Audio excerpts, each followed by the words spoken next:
학기 초 수학 교과서 공부하기 시작해야 한다는 거 다들 알고 계시죠? 근데 여기서 멈출 게 아니라 초등 6년 동안 요긴하게 써먹을 수 있는 수학 개념학습 바이블을 만들 때도 수학 교과서가 꼭 필요합니다. 저랑 같이 학기 초부터 차근차근 만들어봐요.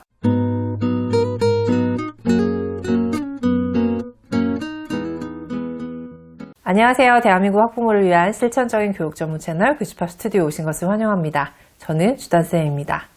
수학 교과서 활용법에 대해서는 제가 이전 영상에서 여러 번 말씀드렸었는데요. 혹시 영상이 처음이신 분들은 오늘 영상을 먼저 보신 후에 위 카드 영상도 꼭 보고 오세요. 지금부터 간단하게 수학 교과서 활용법의 단계에 대해서 설명드리도록 하겠습니다. 먼저 1단계. 수업 전날 배울 페이지를 가볍게 읽어본다. 교과서를 미리 읽는 것은 예습의 차원입니다. 우리 아이들이 예습을 할 때 모든 내용을 꼼꼼하게 잘 읽으면 좋겠다라고 생각하시겠지만 여기에는 몇 가지 맹점이 있습니다. 교과서 모든 내용을 꼼꼼하게 읽으면 너무 많은 시간이 소요될 수 있고요. 두 번째는 아이들이 수업 시간을 너무 시시하게 느낄 가능성이 높습니다. 따라서 그냥 가볍게 어떤 내용을 배울 것인지 읽어보는 것으로 수학 교과서 읽기는 시작된다고 보시면 좋을 것 같습니다. 2단계입니다. 이렇게 가볍게 읽어보는 거에 그치지 않고 조금 더 깊이 있는 예습을 하고 싶다면 미리 읽는 교과서에서 처음 만난 수학 어휘를 미리 읽어보고 수학 사전에서도 그 내용을 찾아서 먼저 학습해 두면 좋습니다. 수학 사전은 시중에 이런 여러 가지 사전들이 있는데요. 어떤 것들을 활용하시든 크게 좋고 나쁘고는 없습니다. 기억, 니은, 디귿 순으로 정렬된 수학 사전도 있고요.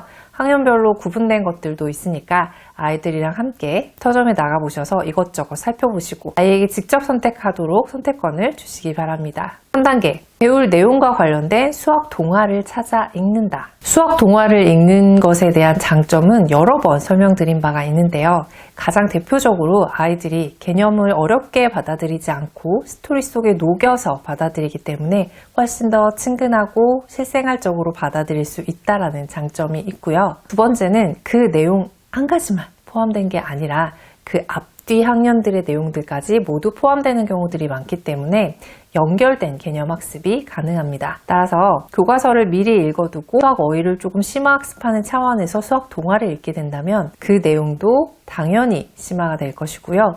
전학년에 배웠던 것 그리고 그 이후에 배울 내용들까지 조금 더 깊이 있게 살펴볼 수 있다는 점에서 큰 장점이 있습니다. 다만 아이들이 이 수학 동화 읽는 것을 너무 학습적인 측면으로 받아들이지 않았으면 좋겠어요. 물론 학습적인 측면에서 읽는 것이지만 책 읽기의 연장으로 생각해 보시고 대신 수학 동화를 읽은 후에 최소한 어떤 내용인지 어떤 개념들을 배웠는지를 물어보고 답하고 적을 수 있는 정도로만 읽히시는 것을 추천드립니다. 4단계. 아이들이 수업을 받은 후입니다. 이때는 제목에 대한 질문과 답을 스스로 해보는 것이 좋습니다. 교과서에는 각 챕터별로, 각 장별로 그 장의 주제어나 주제 문장이 쓰여져 있는 경우가 많은데요. 이 주제 문장에 대한 답을 아이가 스스로 배운 내용들을 기반으로 적절한 수학 어휘를 사용해서 말할 수 있으면 충분히 교과서 공부를 잘 했다고 생각하셔도 좋습니다. 5단계. 학기 중에는 이렇게 배운 교과서의 기본 개념들을 문제를 풀면서 심화 학습하는 것이 좋은데요. 아이들이 어휘에 대한 답을 자유자재를 하고 개념들에 대해서도 잘 알고 있다고 생각하셔도 실제 문제에 적용하는 단계에서 어려움을 겪는 아이들이 종종 있습니다. 따라서 문제에 적절하게 개념들을 적용하는지를 살펴보시고 부족하다면 어떤 부분들을 연결하면 좋을지 개념과 문제, 양측에 대한 분석이 분명히 필요할 겁니다. 그런데 이때도 가장 기본적으로 개념을 찾아볼 때에는 교과서를 가장 기본적인 도구로 사용하셔야 한다는 거 잊지 마시기 바랍니다. 6단계. 이렇게 교과서를 가지고 익힌 어휘나 개념들 그리고 문제에 실제 적용해 본 것들 중에 어렵게 느껴지는 부분들은 개념 카드를 만들고 교과서 관련 페이지에 잘 붙여서 함께 보관해 두는 것이 좋습니다. 개념 카드 만드는 방법은요. 우리가 문구점에서 쉽게 볼 수 있는 단어장, 링단어장 같은 것들을 가장 추천하는데요. 앞면에는 개념의 이름을 쓰고 뒷면에는 개념의 뜻을 적어내는 가장 간단한 방법부터 관련된 문제를 요약해서 적어놓는 방법, 그리고 연관되고 비슷한 개념들까지 함께 적어놓는 방법까지 우리 아이의 수준에 맞춰서 다양하게 활용하실 수 있습니다. 7단계는요, 학기가 끝나고 나면 이번 학기에서 가장 중요하고 앞으로 우리 아이의 후행학습, 복습에 필요하다고 판단되는 단원, 특히 우리 아이가 좀 어려움을 겪었던 단원이겠죠? 이 단원들을 중심으로 우리 아이만의 교과서를 만드는 단계입니다.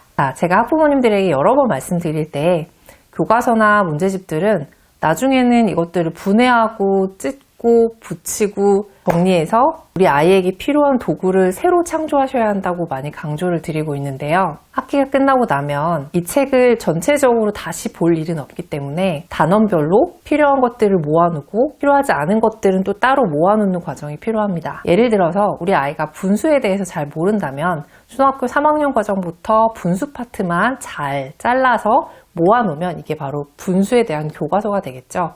이런 방식으로 우리 아이에게 부족한 단원, 그리고 앞으로 복습이 분명히 필요할 것이라고 생각되는 단원들, 중요한 단원들을 모아서 정리해 놓는 것이 바로 우리 아이만의 교과서입니다. 그런데 이것만으로 충분하지 않겠죠. 요즘에는 제가 방금 앞에서 예시로 말씀드렸던 분수, 이런 파트처럼 아이들이 특별히 어려워하는 단원들만 모아져 있는 문제집도 많이 출시가 되고 있습니다. 따라서 우리 아이만의 교과서는 개념 내용들을 정리한 바이블로 활용하시고 특정 영역만 모아놓은 문제집들은 그 내용들을 확인하는 단계의 도구로 활용하시면 더욱 좋겠습니다. 마지막 8단계는요. 이렇게 초등 때부터 만들어 온 자기만의 교과서를 중등, 고등까지 업그레이드 시켜서 교과서 단권화를 이뤄가는 것입니다. 7단계까지는 아이와 함께 도와주시고요. 8단계 이후부터는 빠르면 초등 고학년부터, 늦어도 중등 때부터는 아이 스스로 하도록 이끌어 주셔야 합니다. 수학은 편법이 없습니다. 정도 위에 그 요령들이 빛을 발하는 겁니다. 이 수학 개념 완전학습법은 수학 교과서에서 시작해서 수학 교과서로 끝납니다.